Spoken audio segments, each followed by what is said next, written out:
केंद्र सरकार ने रोकी केजरीवाल सरकार की ड्रीम स्कीम, भड़क उठी आम आदमी पार्टी।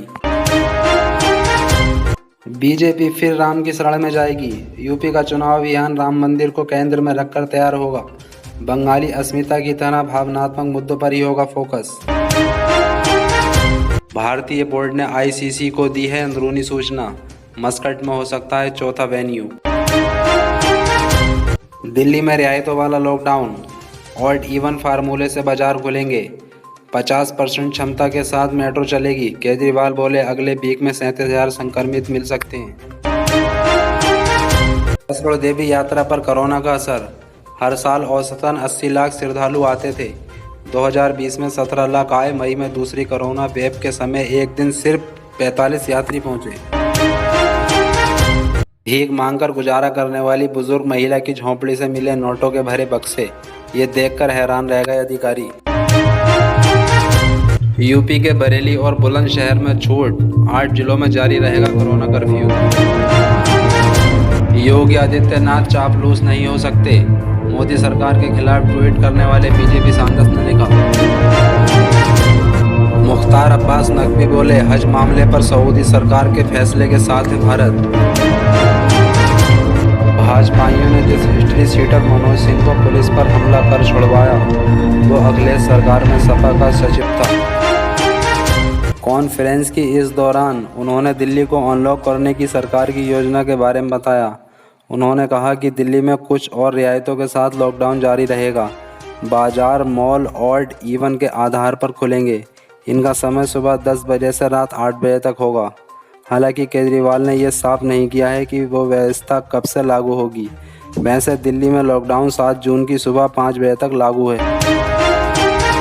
बीजेपी जाएगी फिर राम के चरण में।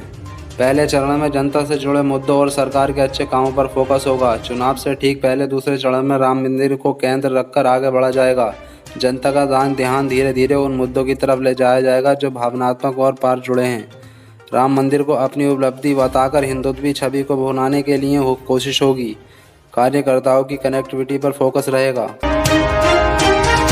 इस साल अक्टूबर-नवंबर में होने वाले T20 वर्ल्ड कप भारत में नहीं होगा, ये लगभग तय हो गया है।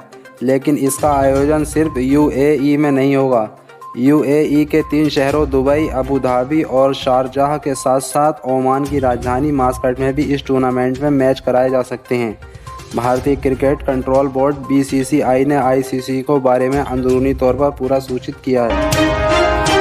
केंद्र ने रोकी केजरीवाल सरकार की ड्रीम स्कीम, भड़क उठी आम आदमी पार्टी। केंद्र सरकार ने केजरीवाल सरकार की घर घर या राशन योजना पर रोक लगा दी है। केंद्र का कहना है कि इस योजना को बनाने से पहले उसकी अप्रूवल नहीं ली गई थी, इसलिए इसे रोक दिया गया है।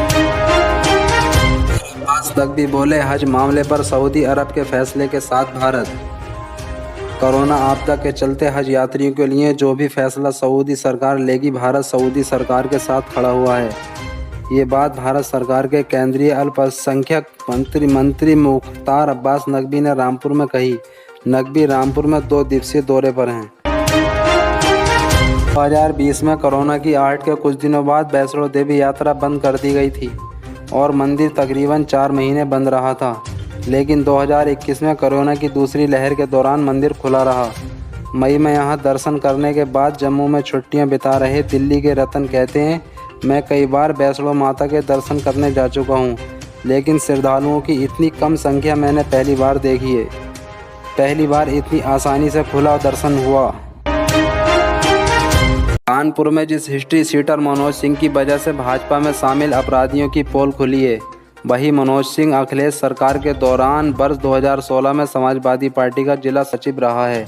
जैसे ही 2017 में सपा सरकार का बिखराव हुआ, मनोज सिंह पाला बदलते हुए भाजपा सरकार में जुड़े लोगों के संपर्क में आ गया। मनोज सिंह ने भारतीय जनता पार्टी में एंट्री मारने की कोशिश की थी, लेकिन वो सफल नहीं हो पाया था। लेकिन संरक्षण के लिए वो भाजपा के ऐसे नेताओं के संपर्क में लगातार बना रहा जिनका अपराध से किसी न किसी रूप में नाता रहा है। अपराधी मनोज सिंह और भाजपा के अपराध पसंद नेताओं के बीच बने इस गठजोड़ की सिलसिला आगे चलकर 2 गुटों में बंट गया। जम्मू के राजौरी से एक हैरान कर देने वाली खबर सामने आई है। राजौरी के नसोरे में भीख मांगकर गुजारा करने वाली बुजुर्ग महिला की झोंपड़ी से करीब 2,60,000 रुपये मिले हैं। सड़क किनारे फटे फटे कटे तिरपाल और टूटी फूटी लकड़ियों से बनी झोंपड़ी में करीब 30 साल से रह रही है और भीख मांगकर गुजारा करने वाली एक 70 वर्षीय बुजुर्ग महिला। योगी आदित्यनाथ का कल जन्मदिन था। इस मौके पर भाजपा समेत विपक्षी दलों के कई नेताओं ने उन्हें शुभकामनाएं दी। हालांकि प्रधानमंत्री नरेंद्र मोदी की तरफ से दोपहर तक योगी के लिए कोई बधाई संदेश नहीं देखा गया।